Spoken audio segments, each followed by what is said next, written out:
Hello friends, आप सभी का आपके अपने YouTube चैनल कालचक्र इतिहास की यात्रा में स्वागत है। आज का जो हमारा टॉपिक है वो है मौर्योत्तर काल। दोस्तों, मौर्योत्तर काल को लेकर हमने 5 वीडियो की एक सीरीज बनाई है। क्योंकि ये लंबा टॉपिक था तो उसको हमने कुछ खंडों में विभाजित करते हुए पढ़ा है। तो आज का जो टॉपिक है वो इसका अंतिम भाग है, जो कि 5वां खंड है या 5वां भाग या 5वां हिस्सा है। अब इसमें हम जो है देखेंगे मौर्योत्तर काल के समाज, धर्म और कला को। तो हम तत्कालीन परिस्थितियों की एक बार विवेचना करते हैं। यह वो समाज या यह वो काल था जब विदेशी आक्रमण है वो निरंतर हो रहे थे, क्योंकि केंद्रीय सत्ता है वो नहीं थी। राज्य जो थे वो विभाजित थे, छोटे छोटे राज्य थे। एक केंद्रीभूत सत्ता न होने के कारण विदेशी आक्रमणकारियों के लिए प्रोत्साहन का ये जो समय था, तो इसमें जो विदेशी आक्रमणकारी आए यहां पर बस गए।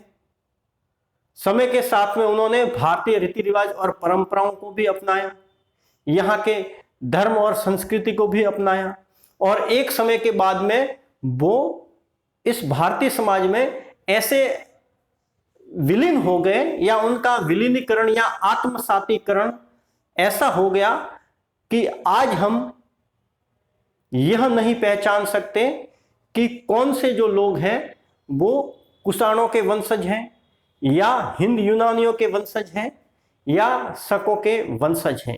उन्होंने अपने आप को भारतीय सभ्यता, संस्कृति और समाज में पूरी तरीके से विलीन और आत्मसात कर लिया।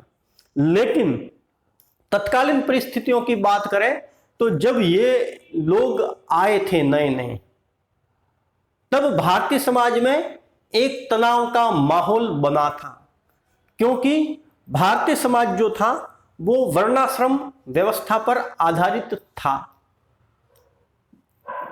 भारतीय जो साहित्य है और शास्त्र है उसमें राजा को वर्णाश्रम व्यवस्था का संरक्षक और रक्षक माना गया है।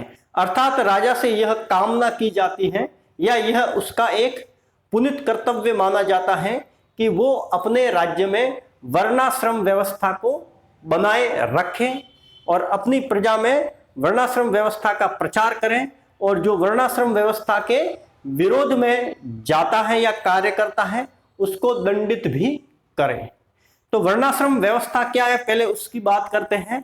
तो यह शब्द है वो 2 शब्दों से मिलकर बना है, वर्ण प्लस आश्रम। भारतीय जो समाज था तत्कालीन वो 4 वर्णों में विभाजित था उस वक्त। पहला ब्राह्मण, क्षत्रिय, वैश्य और शूद्र।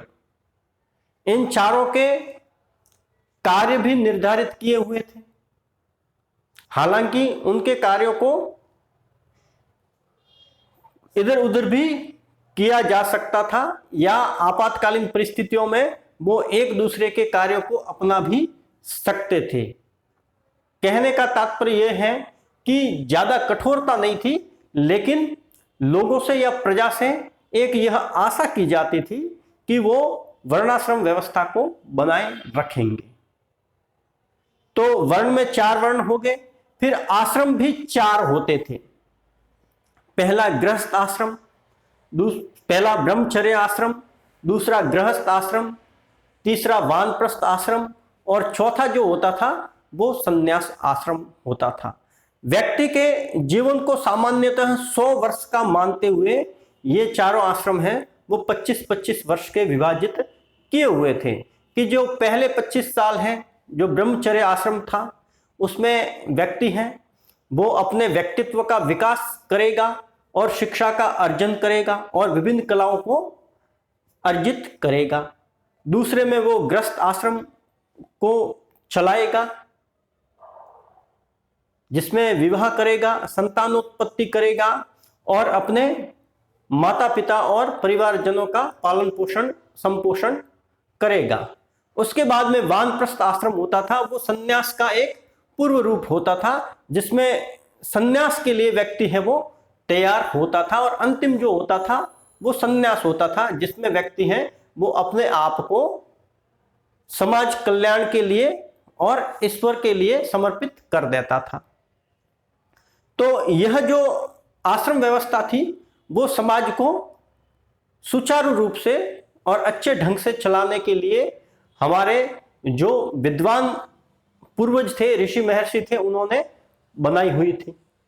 तो यह जो वर्णाश्रम व्यवस्था थी उसको सुचारू ढंग से संचालित करने की जो जिम्मेदारी है वो शास्त्रों के अनुसार राजा को सौंपी हुई थी, यानी वो अपने राज्य में वर्णाश्रम व्यवस्था को लागू करेगा।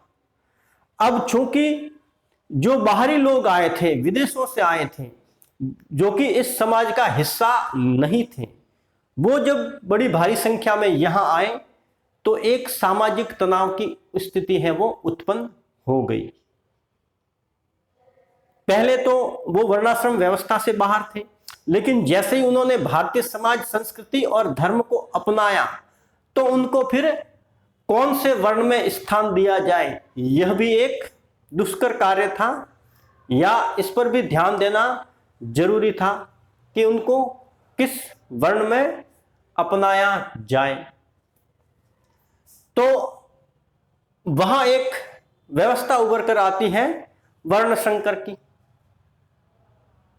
जिसमें बहुत सारे जो लोग थे, अब जो आए थे विदेशों से, जैसे शक पहलव है, कुषाण है, इंडो ग्रीक हैं, तो उनमें से जो विजेता के रूप में आए थे, अर्थात जो सैनिक अधिकारी थे या शासक थे या जो भी थे, उनको तो क्षत्रिय वर्ण में स्थान दे दिया गया। बाकी कुछ जो लोग थे उनको शूद्र वर्ण में स्थान है वो दिया गया। अर्थात जो विजेता के रूप में आए थे, जो सैनिक बनकर आए थे या सैनिक अधिकारी के रूप में थे, अर्थात जो क्षत्रियोचित जो कार्य करते थे, उनको क्षत्रिय वर्ण में स्थान दिया गया। हालांकि उनमें उनको क्षत्रियों से थोड़ा सा कमतर जो है स्थान मिला, लेकिन वो क्षत्रिय वर्ण में स्थापित हो गए। और जो बाकी के थे, सामान्य जन थे, उनको शूद्र वर्ण में ही स्थान है वो मिला। हालांकि उनमें से कोई विद्वान रहा हो या कोई उच्च स्तर का व्यक्ति रहा हो तो उनको अन्य वर्णों में भी स्थान मिला होगा, चाहे वो ब्राह्मण हो, क्षत्रिय हो, वैश्य हो या शूद्र हो, लेकिन ज्यादातर यही रहा होगा। तो उनको इन चारों वर्णों में समाहित कर लिया गया। तो इस तरीके से इनका जो भारतीय समाज में है वो आत्मसातीकरण या विलीनीकरण हो गया। उस वक्त के जो स्मृतिकार हैं उन्होंने वर्ण संकर की भी एक संकल्पना दी है,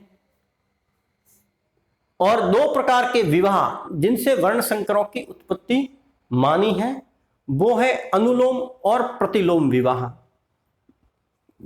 अनुलोम विवाह से तात्पर्य होता है कि जब पुरुष है वो अपने से नीचे या निम्न वर्ण की स्त्री से विवाह करता है तो उसको अनुलोम विवाह माना गया है। अब इसमें जो क्रम है वो यह है कि ब्राह्मण है उनको सबसे श्रेष्ठ माना जाता है, फिर क्षत्रिय, फिर वैश्य और फिर शूद्र हैं। अर्थात ब्राह्मण है वो ब्राह्मण के अलावा जिन तीनों वर्णों से भी विवाह करें तो वो अनुलोम विवाह माना जाएगा। जबकि प्रतिलोम विवाह से तात्पर्य होता है कि जो पुरुष है वो अपने से उच्च वर्ण की स्त्री से विवाह करे तो वो प्रतिलोम विवाह की श्रेणी में आता है। अर्थात इसको सरल तरीके से बताए तो ये होगा कि जब पुरुष है अपने से निम्न वर्ण की स्त्री से विवाह करता है तो वो अनुलोम विवाह कहा जाता है, और जब पुरुष है अपने से उच्च वर्ण की स्त्री से विवाह करता है तो वो प्रतिलोम विवाह कहा जाता है। जैसे मान लो पुरुष है वो वैश्य है, तो उसने क्षत्रिय स्त्री से या ब्राह्मण स्त्री से विवाह किया है तो वो प्रतिलोम विवाह माना जाएगा। लेकिन वैश्य ने शूद्र स्त्री से विवाह किया है तो वो अनुलोम विवाह माना जाएगा। तो इस तरीके से अनुलोम और जो प्रतिलोम विवाह है उनसे वर्ण संकर की जो परिकल्पना है या संकल्पना है वो उभर कर आई। और जो लोग हैं बाहरी जो विदेशी लोग थे उनको भी वर्ण संकर के रूप में बहुतों को भारतीय समाज में स्थान दिया गया। तो भारतीय जो समाज था वो उस वक्त सांस्कृतिक सम्मिश्रण के दौर से गुजर रहा था। विदेशी आ रहे थे, वो भारतीय समाज में आत्मसात हो भी रहे थे, तो उनकी अपनी भी संस्कृति होती थी, उनकी अपनी भी एक परंपरा रीति रिवाज होते थे और वो भारतीय रीति रिवाजों को भी समृद्ध कर रहे थे। और ये दोनों रीति रिवाज परंपराएं संस्कृति मिलकर एक बहुआयामी संस्कृति का विकास हो रहा था और यह सांस्कृतिक सम्मिश्रण का दौर माना जाता है। आगे बात करते हैं हम धर्म की। तो मौर्योत्तर काल से पहले जो मौर्य काल था उनमें सम्राट अशोक और उनके बाद के जो शासक थे वो बौद्ध थे। तो मौर्य काल में बौद्ध धर्म का बहुत ज्यादा प्रभाव बढ़ा और उसका विकास भी बड़े तेजी से हुआ। लेकिन मौर्य काल के बाद में जो मौर्योत्तर काल आया उसमें जो देसी राजा थे अर्थात जैसे शुंग, कण्व, सातवाहन, उन लोगों ने सनातन धर्म की वृद्धि के लिए कार्य है वो किया। लेकिन साथ साथ में हम ऐसे भी बहुत सारे शासक देखते हैं जिन्होंने बौद्ध धर्म को भी अपनाया, जैसे मिनांडर हैं, जैसे कुषाण राजा कनिष्क हैं। कनिष्क को दूसरा अशोक भी माना जाता है और कनिष्क ने बौद्ध धर्म के प्रचार के लिए खूब कार्य किए, चौथी बौद्ध संगीति का आयोजन भी किया। तो हम एक सामान्य तौर पर यह कह सकते हैं कि यह जो काल था वो सनातन धर्म की उन्नति का भी काल था और बौद्ध धर्म की उन्नति का भी काल था। इसी काल में भागवत धर्म या भागवत संप्रदाय का भी विकास है वो होता है। इस काल में भक्ति भावना का जो पुट है वो उभर कर आता है। भक्ति भावना का जो पुट है वो सर्वप्रथम जो उभर कर आता है वो दक्षिण भारत के तमिल वाले इलाके से आता है, जो तमिल कम कहा जाता था साहित्यों में। वहां से सर्वप्रथम भक्ति भावना का उभार है वो होता है और यह धीरे धीरे दक्षिण से भारत की तरफ मध्यकाल के वक्त भक्ति भावना है वो पहुंच जाती है, जिसमें हमें बहुत सारे फिर तुलसीदास, सूरदास वगैरह ये जो हैं हमें देखने को मिलते हैं भक्तजन। तो यह जो काल है मोटे तौर पर हम यह कह सकते हैं कि चाहे सनातन धर्म हो, चाहे बौद्ध धर्म हो या भागवत या शैव जो भी संप्रदाय है, सबके विकास का यह काल था। आगे हम बात करते हैं कला की। तो कला की हम बात करें तो हमने यह पढ़ा था आगे कि जो इंडो ग्रीक लोग थे वो अपने साथ में अपनी कला लेकर आए थे, मूर्ति कला। उस कला का नाम था हेलेनिस्टिक कला। हेलेनिस्टिक कला, यह जो कला थी यह ग्रीक कला थी, ग्रीक मूर्ति कला थी। और जो इंडो ग्रीक आए थे जैसे कि मिनांडर उनका प्रमुख शासक था, उसने अपनी जो राजधानी है वो साकल को बनाया था जो कि गांधार वाला इलाका है। तो यहां की जो देसी भारतीय मूर्ति कला थी और जो हेलेनिस्टिक कला थी उन दोनों का सम्मिश्रण होता है और कुषाण काल में एक नई कला उभर कर आती है, उसको गांधार कला कहा जाता है। उसको गांधार की मूर्ति कला या गांधार मूर्ति कला कहा जाता है, क्योंकि इस कला का जो विकास है वो इस गांधार वाले इलाके में सर्वप्रथम हमें देखने को मिलता है, इसलिए इसको गांधार कला कहा जाता है। अब गांधार कला की विशेषता क्या है? तो गांधार जो कला थी उसकी जो परंपराएं थी वो तो भारतीय थी, लेकिन अर्थात विषय वस्तु जो थी वो भारतीय परंपरा थी या भारतीय साहित्यों से ली गई थी, जबकि निर्माण कला था उस पर यूनानी ग्रीक कला का प्रभाव है वो ज्यादा था। जैसे कि भगवान बुद्ध को या उनकी जो मूर्ति गांधार कला में बनी उसमें उनका जो मुख है वो यूनानी देवता अपोलो से मिलता हुआ है। जैसे आंखें तनी हुई, मोटे और भारी होठ, और उनके जो केश विन्यास है वो देखें तो उनकी जो निर्माण शैली थी वो यूनानी थी, लेकिन जो विषय वस्तु थी वो भारतीय थी, अर्थात भारतीय परंपराएं या भारतीय साहित्य थी। जैसे कि भगवान बुद्ध को विभिन्न मुद्राओं में इस कला में दिखाया गया, जैसे अभय मुद्रा, धर्मचक्र मुद्रा, वरद मुद्रा, भूस्पर्श मुद्रा, ये बहुत सारी जो मुद्राएं थी उनमें भगवान बुद्ध को दिखाया गया। लेकिन उनके शरीर पर जो वस्त्र है वो रोमन टोगा जैसा था, यानी रोमन जो लोग हैं वो वस्त्र शरीर पर धारण करते थे वैसा था। और बुद्ध के साथ साथ में बोधिसत्व की भी बहुत सारी जो मूर्तियां हैं वो बनी। बोधिसत्वों में मैत्रेय की जो मूर्ति है वो सबसे ज्यादा हमें देखने को मिलती है। फिर जो दूसरी कला थी वो थी मथुरा कला। मथुरा कला जो थी उसका उद्भव है वो मथुरा नामक जगह पर हुआ, जो कि भगवान श्री कृष्ण की जन्मभूमि भी रहा है और यहां पर स्थित है।